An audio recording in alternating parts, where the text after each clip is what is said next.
2 నెలలు దాటింది. 6 గ్యారంటీల అమలు ఊసేలేదు. 420 హామీల మాట దేవుడెరుగు. హామీల అమలు సాధ్యం కాదని తేలిపోయింది.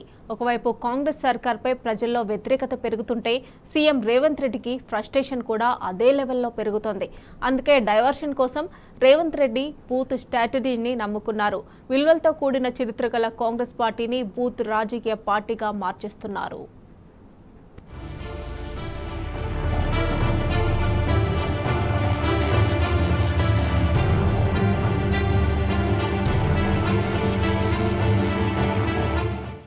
తెలంగాణలో అధికార కాంగ్రెస్ పార్టీ బూతులనే నమ్ముకుంది.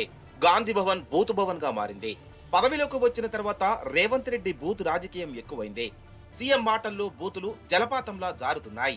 రాష్ట్రంలో సీఎం రేవంత్ రెడ్డి నోటికి అడ్డు అదుపు లేకుండా పోయింది. కేసీఆర్ కుటుంబంపై వ్యక్తిగత కక్షతో బూతులతో విర్రవీగుతున్నారు. ప్రజాస్వామ్య వ్యవస్థలో దేవాలయాలుగా భావించే శాసనసభను సైతం బూతుల కేంద్రంగా మార్చిన ఘనత సీఎం రేవంత్ రెడ్డికే దక్కుతుంది. తెలంగాణ కాంగ్రెస్ పార్టీకి బూతులు ఇప్పుడు ట్యాగ్లైన్ గా మారాయి. తెలంగాణ ప్రజలు ఎన్నో ఆశలు పెట్టుకుని రాష్ట్రంలో కాంగ్రెస్ కు అధికారం కట్టబెడితే ఎన్నికల్లో ఇచ్చిన హామీలు అమలు చేయకుండా రేవంత్ రెడ్డి బూత్ రాజకీయాలు ఎత్తుకున్నారు. ముఖ్యంగా తెలంగాణ సాధకుడు స్వరాష్ట్ర తొలి సీఎం కేసీఆర్ పై, ఆయన కుటుంబంపై సీఎం రేవంత్ రెడ్డి సహా పలువురు కాంగ్రెస్ నేతలు దిగజారుడు వ్యాఖ్యలు చేస్తున్నారు.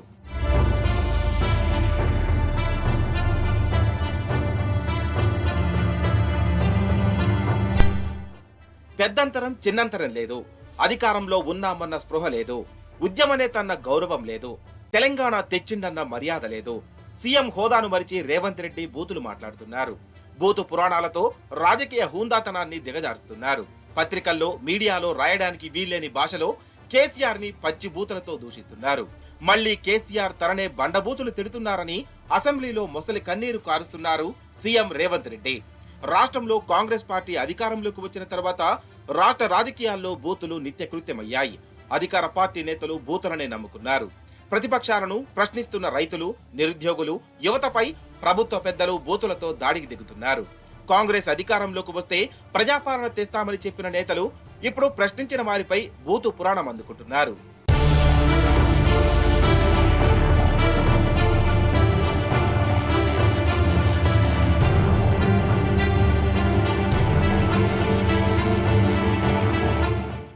ప్రజాస్వామ్యంలో విమర్శలు, ఆరోపణలు సహజం. అధికార పార్టీ విధానాలు నచ్చనప్పుడు ప్రతిపక్షాల తీరు నచ్చకపోతే అధికార పార్టీల నేతలు ఒకరిపై మరొకరు విమర్శలు చేయడం సాధారణం. కానీ రాజకీయాల్లో అవినీతి, రహస్య ఒప్పందాలు పెరగడంతో రాజకీయ పార్టీల తీరే మారిపోయింది. చట్టపరిధిలో మాట్లాడాల్సిన నేతలు ఇప్పుడు చట్టవిరుద్ధంగా మాట్లాడుతున్నారు. విలువలకు పాతరేస్తూ హూందాతనాన్ని మర్చిపోయి ఒకరిపై ఒకరు బూతులతో రెచ్చిపోతున్నారు. తాజాగా తెలంగాణ రాష్ట్రంలో కొత్తగా అధికారంలోకి వచ్చిన కాంగ్రెస్ నేతలు మరింత దిగజారిపోయారు. ముఖ్యంగా సీఎం రేవంత్ రెడ్డి అయితే బూతుల విషయంలో ఆరితేరిపోయారు. తా చెడ్డ కోతి వనమెల్లా చెరిచిందన్నట్టుగా కాంగ్రెస్ పార్టీ నేతలను సైతం బూతు శిఖామణులుగా మార్చేస్తున్నారు రేవంత్ రెడ్డి.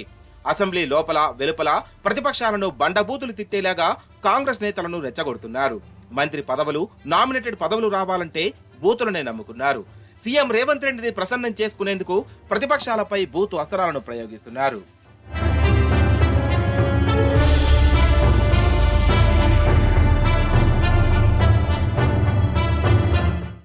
ప్రతిపక్షాలను మాజీ సీఎం కేసీఆర్నే కాదు, రాజకీయాలతో సంబంధం లేని ప్రభుత్వ అధికారులను కూడా సీఎం రేవంత్ రెడ్డి వదలడం లేదు. ఉద్యోగులను బానిసలుగా చూస్తున్నారు. తనకు నచ్చినట్లు తాను చెప్పినట్లు పనిచేయకపోతే ఉద్యోగం నుంచి వెళ్లిపోవాలని బెదిరిస్తున్నారు. గత బీఆర్ఎస్ ప్రభుత్వంపై తప్పుడు ప్రచారం చేయాలని, కేసీఆర్ కుటుంబం అవినీతికి పాల్పడిందని, వారికి వ్యతిరేకంగా నివేదికలు తయారు చేయాలని అధికారులను ఒత్తిడి చేస్తున్నారు.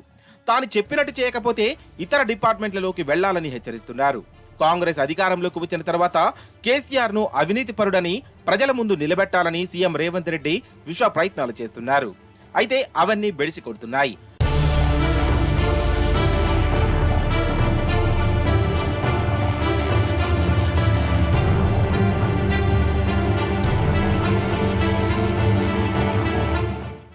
కాంగ్రెస్ పార్టీ అధికారంలోకి వచ్చి 2 నెలలు దాటింది.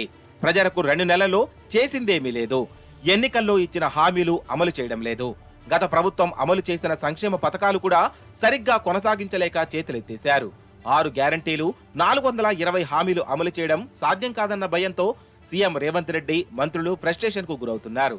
2 నెలల్లో కాంగ్రెస్ పాలన వైఫల్యాలు బయటపడుతుండటంతో రేవంత్ కొత్త డ్రామాకు తెరతీశారు. ప్రజల దృష్టిని, మీడియా దృష్టిని మరల్చేలా సీఎం రేవంత్ రెడ్డి బూతు రాజకీయాలు నమ్ముకొని పాలన చేస్తున్నారు. ఒక జాతీయ పార్టీకి రాష్ట్ర అధ్యక్షుడన్న సోయి లేకుండా, రాష్ట్ర సీఎం అన్న స్పృహ లేకుండా బోల్డ్ రాజకీయాలు చేస్తున్నారు. ప్రతిపక్ష పార్టీని విమర్శించాలన్న పనిలో పడి బూతు ఎజెండాను ఎత్తుకున్నారు.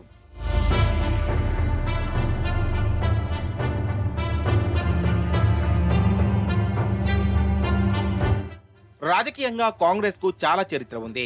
అందులో పనిచేసే నేతలకు గతంలో మంచి గౌరవం ఉండేది. అయితే రేవంత్ రెడ్డి తెలంగాణ కాంగ్రెస్ బాధ్యతలు స్వీకరించిన తర్వాత హస్తం పార్టీ బూతు కాంగ్రెస్ గా మారింది. ఇప్పుడు కాంగ్రెస్ అంటే బూతుల పార్టీ అన్నట్లు తయారైంది. దాదాపు 150 ఏళ్ల చరిత్ర ఉన్న కాంగ్రెస్ పార్టీలో గతంలో ఎప్పుడూ బూతులకు ఆస్కారం లేదు. బూతులు మాట్లాడే నేతలు తమ పార్టీలో లేరని ఇప్పుడు రేవంత్ రెడ్డి వచ్చిన తర్వాత కాంగ్రెస్ పార్టీ అంటే బూతు పార్టీ అన్న అభిప్రాయం ప్రజల్లో వచ్చిందని సొంత పార్టీ నేతలే వాపోతున్నారు. పార్టీలో ఇప్పుడు బూతు రాయుళ్లు ఎక్కువైపోయారని సాంప్రదాయ నేతలు ఆవేదన వ్యక్తం చేస్తున్నారు. పార్టీలో పదవులు రావాలన్నా, అధిష్టానం దృష్టిలో పడాలన్నా టీ కాంగ్రెస్ నేతలు బూతులనే నమ్ముకుంటున్నారు. బూతులు మాట్లాడితే నిత్యం మీడియాలో ఉండొచ్చని, హైకమాండ్ దగ్గర ప్రాధాన్యత పెరుగుతుందని భావిస్తున్నారు. అధికారంలోకి వచ్చిన తర్వాత ప్రజలకు మంచి చేయాలన్నది కాంగ్రెస్ పార్టీ ఎప్పుడో మర్చిపోయింది.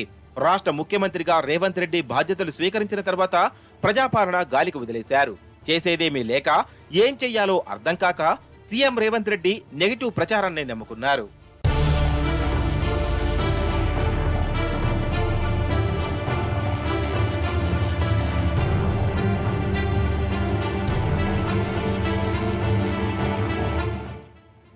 సీఎం రేవంత్ రెడ్డి బూతు పురాణం ఇప్పటిది కాదు. టీడీపీలో ఉన్నప్పటి నుంచి అధికారంలోకి వచ్చే వరకు బూతులనే నమ్ముకున్నారు. తెలంగాణ ఉద్యమ సమయంలో ఉద్యమకారులపై కూడా బూతులు తిడుతూ తుపాకీ ఎక్కుపెట్టారు. ఎన్నికల ప్రచారంలో ప్రభుత్వంపై తిట్ల దండకం అందుకొని స్థాయి మరిచి బూతులు తిట్టారు. అధికారంలోకి రాకముందే ప్రభుత్వం ఆస్తులు కూల్చేస్తాం, పేల్చేస్తామంటూ విమర్శలు చేశారు.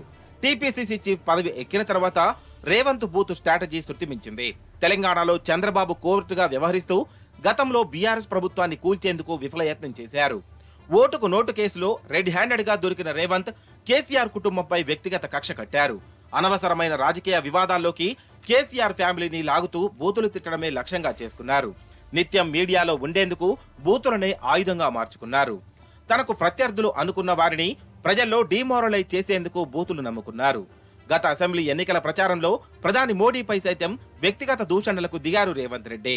అంతెందుకు గతంలో తాను టీడీపీలో ఉన్నప్పుడు సైతం కాంగ్రెస్ అధినేత్రి సోనియా గాంధీని సైతం బూతులు తిట్టారు. సోనియాను బలిదేవతన్నారు. రాహుల్ గాంధీని పప్పు అంటూ విమర్శించారు. ఉమ్మడి ఏపీ మాజీ సీఎం వైఎస్ రాజశేఖర రెడ్డి, మాజీ ప్రధాని పీవీపై కూడా చిల్లర కామెంట్ చేశారు. బీఆర్ఎస్ నుంచి బీజేపీలో చేరిన ఈటెల రాజేందర్ను సైతం పరుష పదజాలంతో దూషించారు రేవంత్ రెడ్డి.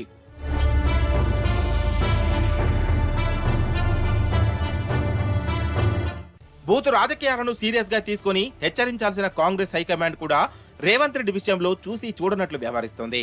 రాజకీయంగా ఎన్నో ఏండ్ల అనుభవం ఉన్న గ్రాండ్ ఓల్డ్ పార్టీ అగ్రనేతలు సోనియా గాంధీ, రాహుల్ గాంధీ, ప్రియాంక గాంధీ కూడా రేవంత్ రెడ్డి బోల్డ్ రాజకీయాలను కట్టడి చేయకుండా అతన్ని ప్రోత్సహిస్తున్నారు. రేవంత్ రెడ్డిని కట్టడి చేయాలని సీనియర్ కాంగ్రెస్ నేతలు ఎంత వారించినా, హైకమాండ్ కు విజ్ఞప్తి చేసినా అధిష్టానం మాత్రం నిమ్మకు నీరెత్తినట్లు వ్యవహరిస్తోంది. దీంతో కాంగ్రెస్ సర్కారు పాలనపై, కాంగ్రెస్ నేతల తీరుపై తెలంగాణ ప్రజల్లో అసహ్యం పెరుగుతోంది. కేసీఆర్ తో పాటు ఆయన కుటుంబ సభ్యులపై రేవంత్ రెడ్డి చేస్తున్న అనుచిత వ్యాఖ్యలపై ప్రజలు మండిపడుతున్నారు. రేవంత్ రెడ్డి చిల్లర రాజకీయాలను ప్రశ్నిస్తున్నారు. అధికార దర్పంతో ఇష్టారీతిన మాట్లాడితే ప్రజలు కర్రు కాల్చి వాత పెడతారని మేధావులు, రాజకీయ విశ్లేషకులు రేవంత్ సర్కారును హెచ్చరిస్తున్నారు.